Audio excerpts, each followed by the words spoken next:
What's going on, guys? It's Greg here, aka NYPrepper, and I wanted to do another video in the Overlooked Preps series.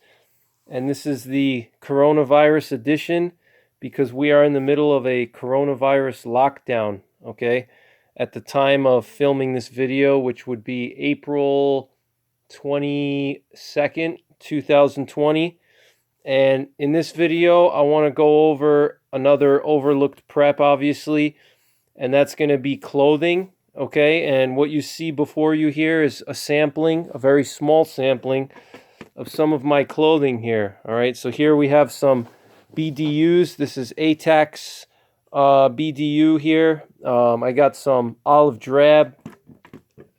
Got more ATAX in the back over here, okay? They actually don't make this ATAX version anymore. This is ATAX foliage green.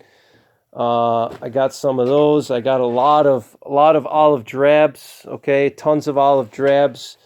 But clothing is very important, okay? A lot of guys, they focus very heavily on guns and food and medicine, fish antibiotics, ammunition, things like that, okay? Those are what I call sexy items in prepping that everybody thinks of, all right?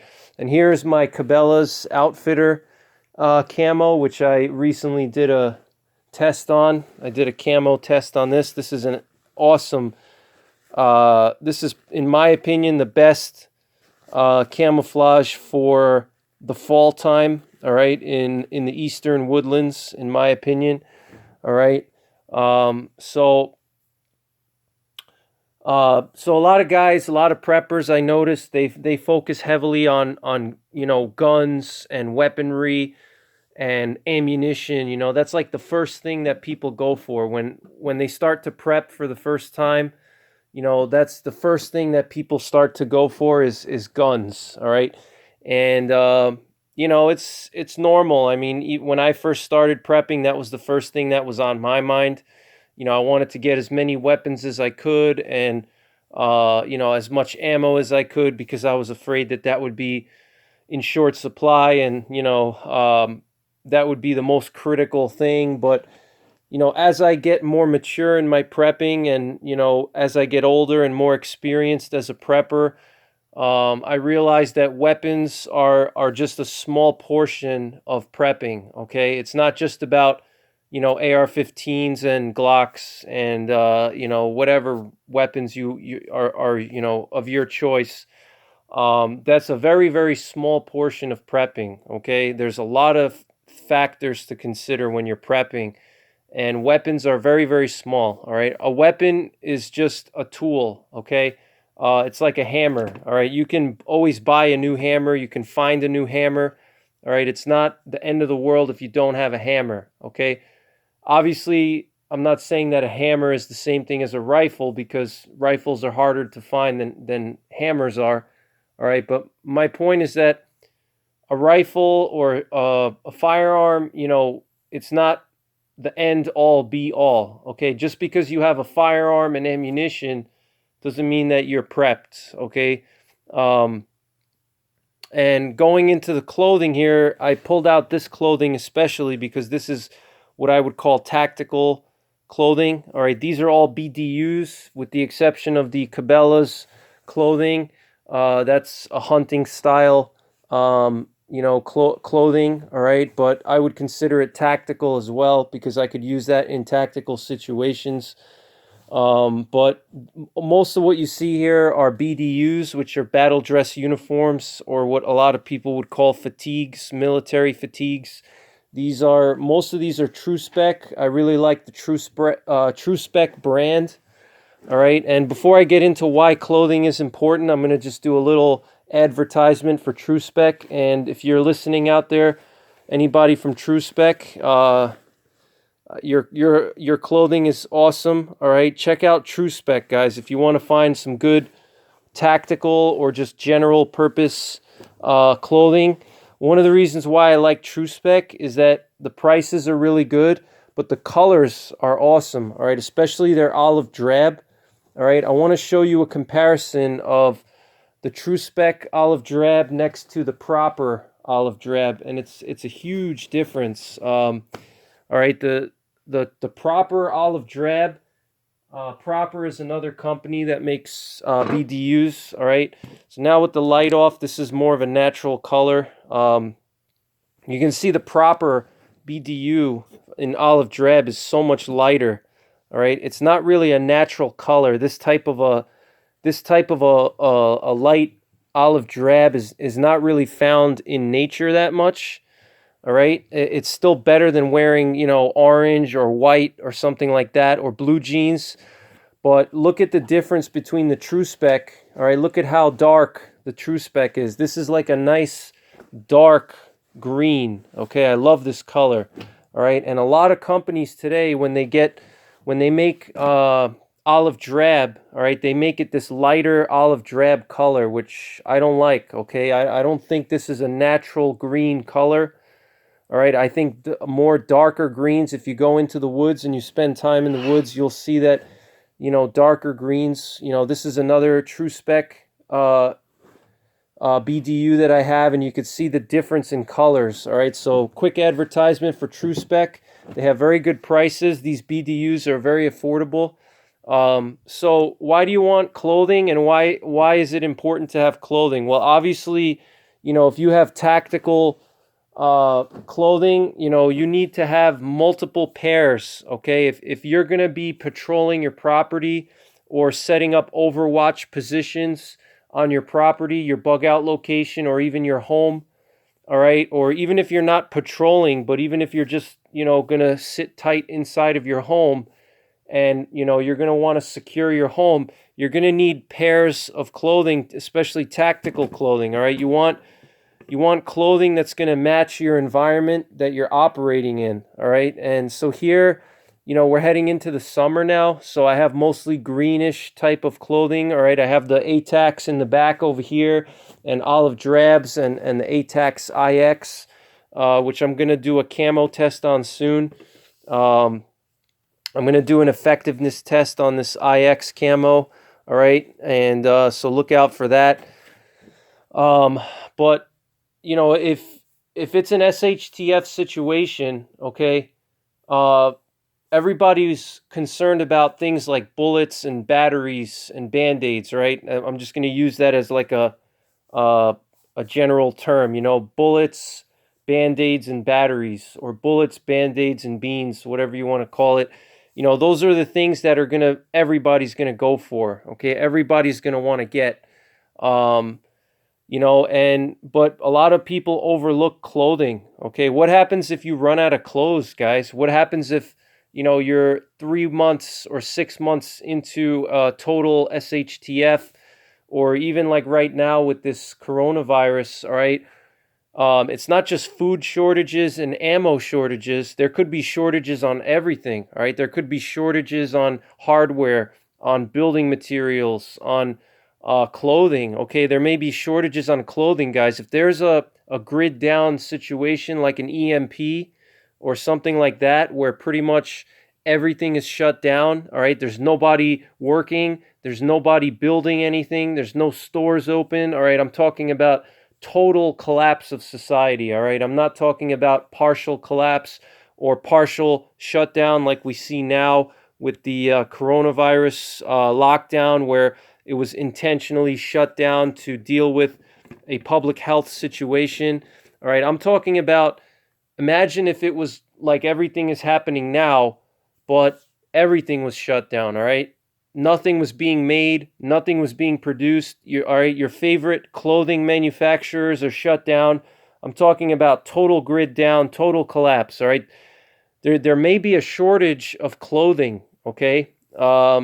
And that's not something that a lot of people really think about, all right? Like I said, everybody's focusing on, I got to get rifles, and I got to get myself ammo, and I got to stack up 5,000 rounds, but why don't you stack up 20 or 30 pairs of clothing, all right? Because what happens if you're 6 months into an SHTF, all right, and, your clothing is going to wear out. You're going to need new socks eventually. You're going to need new boots. You're going to need new underwear. All right, things that are high wear, All right, things like that are going to wear out quickly. Socks, boots, underwear, tactical clothing like you see here. All right, tactical clothing especially. You want to have many, many pairs of tactical clothing. You want to have a stockpile.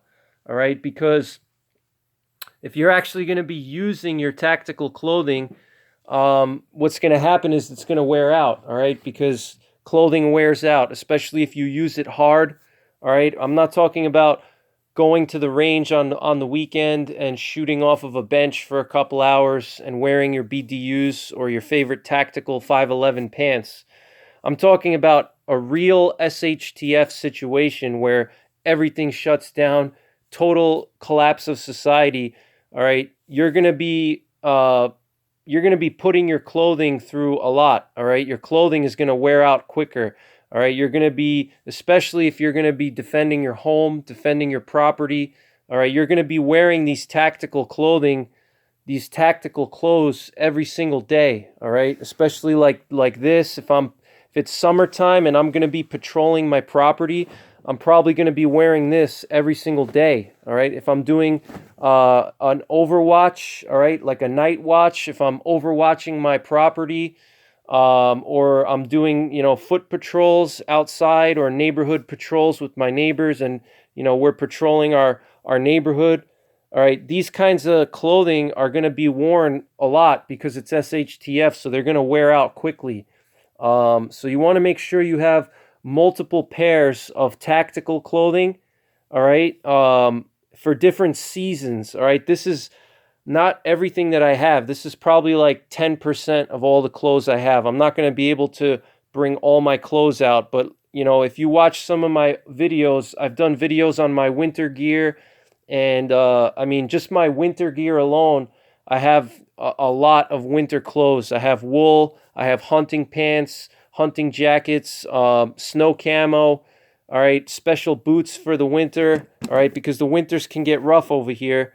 And I want to make sure that I have the right clothing for the season, all right. I want to make sure if I have to go and bug out, or I have to patrol my property, all right, and it's a foot of snow outside and 15 degrees, I want to make sure I have good warm boots. I want to make sure I have proper gear for the season. All right, and here I'm showing you summertime gear, and I'm showing you this one just because I recently tested that, so a lot of you guys may remember my test.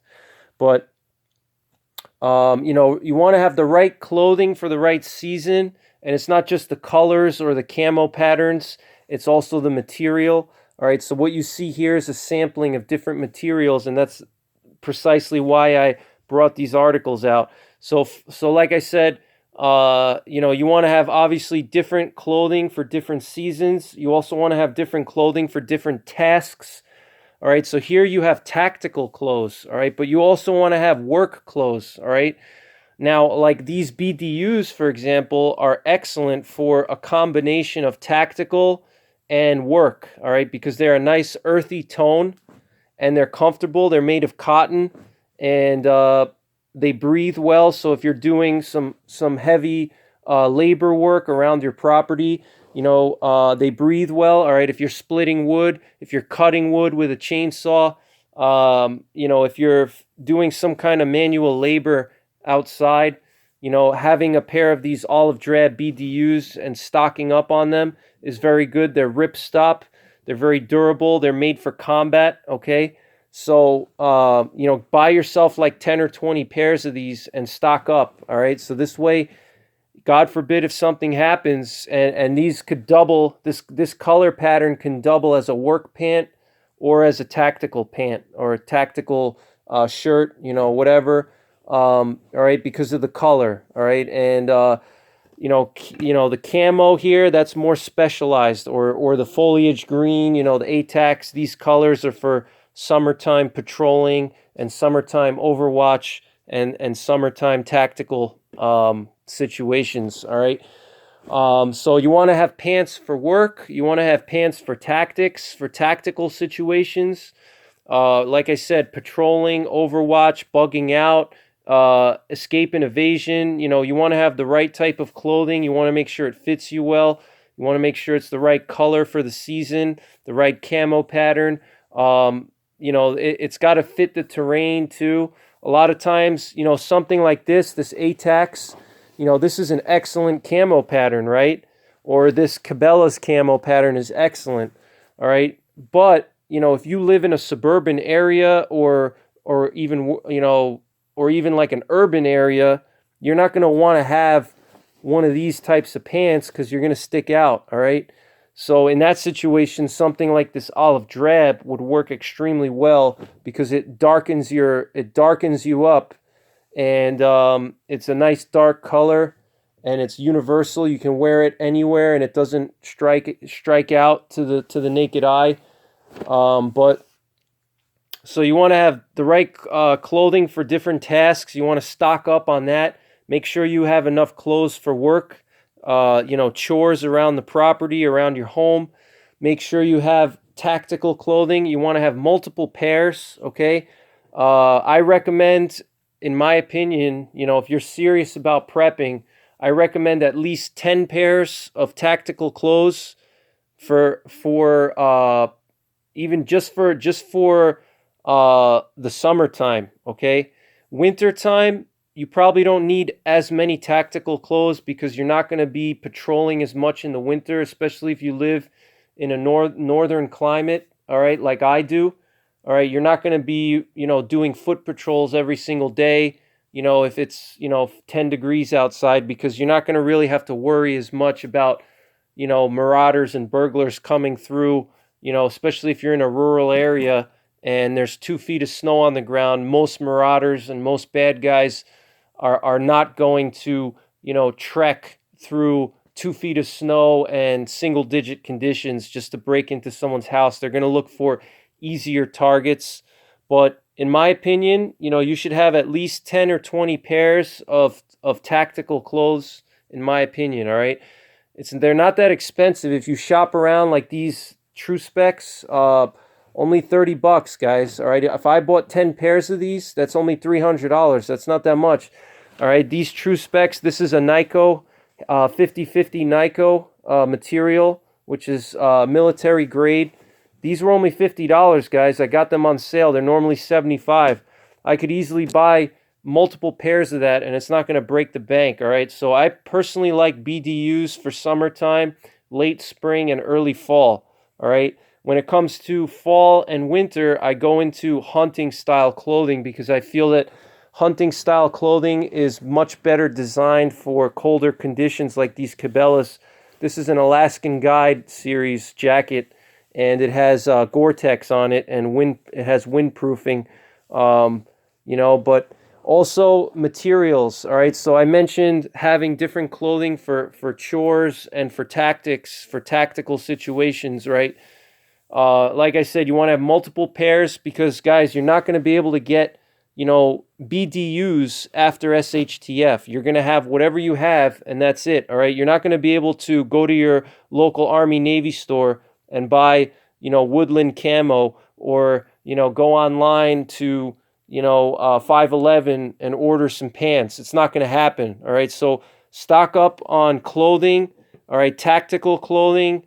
I personally prefer BDUs, all right, simple BDUs, no zippers, no Velcro, nothing loud and noisy, all right. Basic buttoned BDUs, all right, are the best, all right. They're quiet, all right. Buttons are better than zippers and Velcro because they're quiet and you can easily fix them, all right. If your button comes undone, you can just stitch it back on, all right. If you have a zipper and the zipper breaks, you can't fix that zipper in the field, all right. If you're out on a recon patrol or you're doing security patrols on your property, you're not going to be able to just quickly, fix your zipper, all right? But with a button, if my button on my fly pops or something, all right, I can just stitch it in the field, all right, with some of my paracord. But if I have a zipper and the zipper snaps or something happens, I can't fix that, all right? So basic buttoned BDUs, in my opinion, are the best. For 3 seasons up where I am, summer, late spring, and early fall for me. So that's like, for me, that's like May through September. And Same thing with work clothes. You want to make sure you have enough work clothes, and you can just use BDUs for work. If you don't like BDUs for working and you don't find them comfortable, then you can go and get yourself some Wranglers or some Dickies, or Carhartt. Okay, Carhartt makes great work clothes. Get yourself a bunch of Carhartt clothing, and they're also fairly inexpensive. You can get Carhartt clothes for $30 to $50 for a pair of pants, and overalls and coveralls. All right, so stock up on work clothes, stock up on tactical clothes, because you're going to need it. All right, you're not just going to be able to go out to your local store, your Tractor Supply, and pick up, Carhartts when you need it. All right, same thing with boots, socks, underwear, especially socks and underwear, guys. Those things wear out much faster than pants and shirts, right? So socks, underwear, same thing. You want the right type of socks for the right season. All right. So now I'm going to go into materials. All right. This BDU here is 100% cotton ripstop. All right. This is my summer tactical pants. Okay. This is 50/50 Nyko. All right, which is 50% nylon, 50% cotton. Also good for summertime. It's a little more durable and it holds color better than the cotton does. But for pure summer conditions, when it's really hot, cotton is the best. Nothing beats cotton. It breathes and it holds moisture, keeps you cool. Another option for tactical pants is having polyester. All right, polyester cotton, poly cotton mix. Okay, this is a 65% and 35% poly cotton mix. All right, so the poly cotton mix is good. It's also very durable, like the nylon, and it holds its color just like the Nyko. All right, so you have your Nyko and your poly cotton and your regular cotton. Those are the three tactical clothing materials. All right. With the poly cotton, it's also going to hold the color better than cotton, just like the Nyko. It's a little bit thicker and warmer than the Nyko or the cotton. All right. So this gives me a little bit flexibility in terms of temperatures. If it's going to go down into the 30s and 40s, I can still wear this poly cotton, and I know I'm going to be pretty warm. And poly cotton doesn't hold moisture like cotton does. All right. So, all right, you have to think about, like I said, the climate and the seasons. In the summertime, the cotton ripstop is the best in my opinion. But if you're going into more transient seasons like the fall and the spring, then you want to consider, your poly cottons and your Nykos, because they don't hold moisture. They evaporate. The moisture evaporates from the clothing quicker. All right, it wicks it away, versus cotton holds the moisture. This Atax foliage green is also a poly cotton. All right. And another thing I didn't mention yet is wool. Okay, this is a wool shirt that I have. Also Cabela's. It's really sad that Cabela's got bought out by Bass Pro, because they don't make good gear anymore now, ever since they got bought out by Bass Pro. But this is just the Cabela's wool shirt. All right, also green. All right. Wool is excellent for transient seasons and for winter time. Okay, because it's warm, it wicks moisture, it's easy to clean in the field. All right, if I get my wool shirt dirty or it starts to smell, all I got to do is just wash it with water and hang it up over a fire and let it dry. All right, and I'm good to go. I don't need to use detergents or anything like that. But wool is an excellent choice, so consider your materials as well. All right, wool, 100% cotton, Nyko, poly cotton, and then also you have your Gore-Tex fabrics. All right, like this Cabela's. All right, you got your Gore-Tex, and your different kind of wind membranes. All right, so Gore-Tex is obviously good for transient seasons. All right, spring, fall, and winter. You want Gore-Tex. All right, because you're going to deal with colder conditions and you want to keep yourself dry. All right, so I'm getting a little bit too deeper than I wanted to get. But what I want to say is, make sure you stock up on clothing. All right, don't overlook clothing. Clothing is critical. All right, because just like everything else, just like ammunition, food, and other supplies are going to be wiped out after an SHTF event, and they're not going to come back. All right, especially if it's total grid down situation. So you want to have some spare clothes and have enough pairs. All right, work clothes, tactical clothes, and you want to have enough varieties of different materials too. All right, so don't just buy 20 pairs of cotton ripstop and have no wool or no poly cottons. All right, have a mixture. All right, have a couple of pairs of cotton ripstop, have a couple of pairs of poly cotton or Nyko, have some wool, have some Gore-Tex. Okay, have a mixture and have multiple pairs of each kind of material so you're covered for any kind of season. And like I said, mixture of different colors is important too. All right, have some solid colors like olive drab and browns, coyote browns, things like that. So this way, if you're more concerned about how you look and you're more likely to encounter other people, then you want to have just solid colors. You don't stand out. And then your pure camo, obviously for security and missions and recon and stuff like that. All right.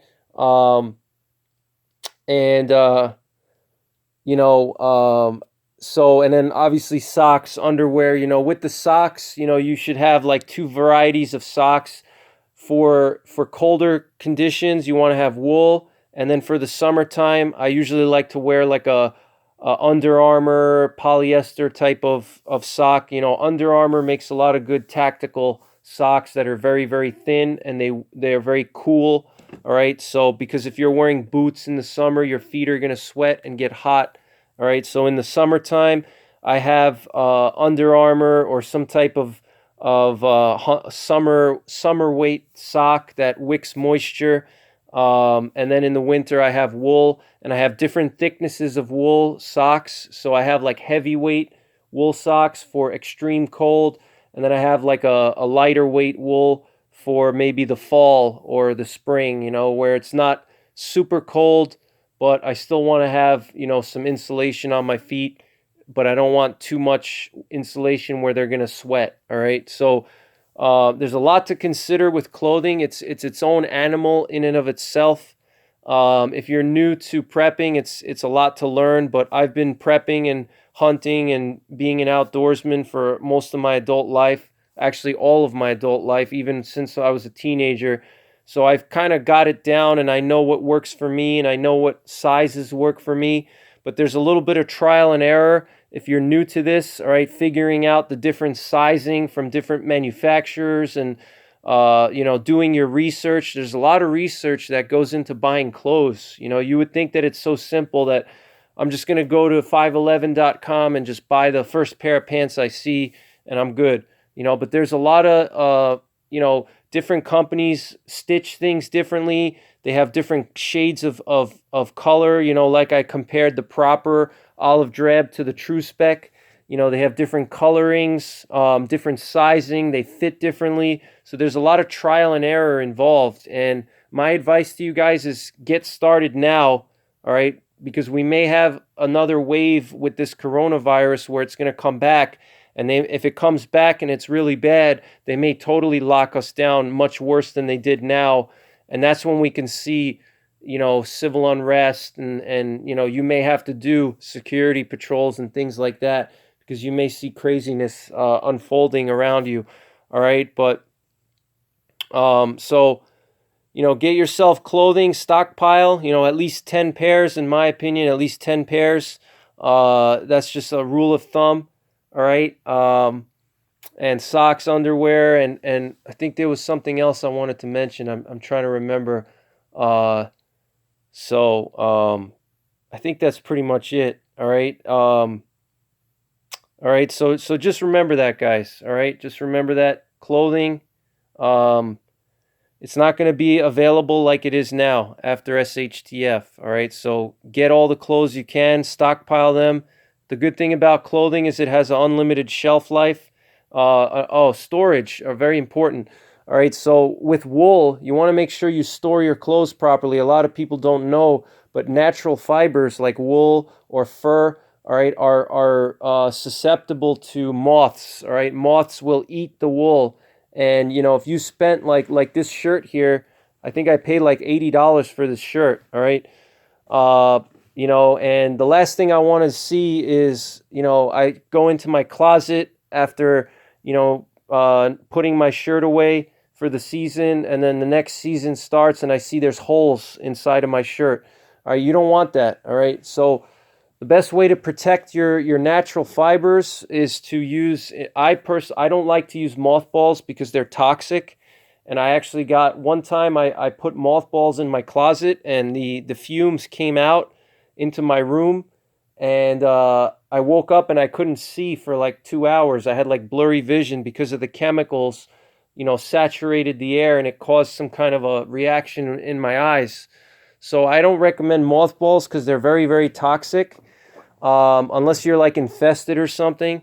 I personally, what I use is I use cedar. All right, you can buy cedar planks, and all you do is just put your wool inside of a container and throw the cedar wood inside, and the aroma from the cedar will repel the moths. All right, and what you got to do with the cedar is, after a while, once the cedar starts to lose its smell, you got to just lightly sand the surface of the cedar wood to get that odor out. All right, so storage is important, especially for natural fibers. All right, so that's pretty much it, guys. Thanks for watching, and take care. God bless, and don't forget the 3 P's: prepare, practice, and persevere.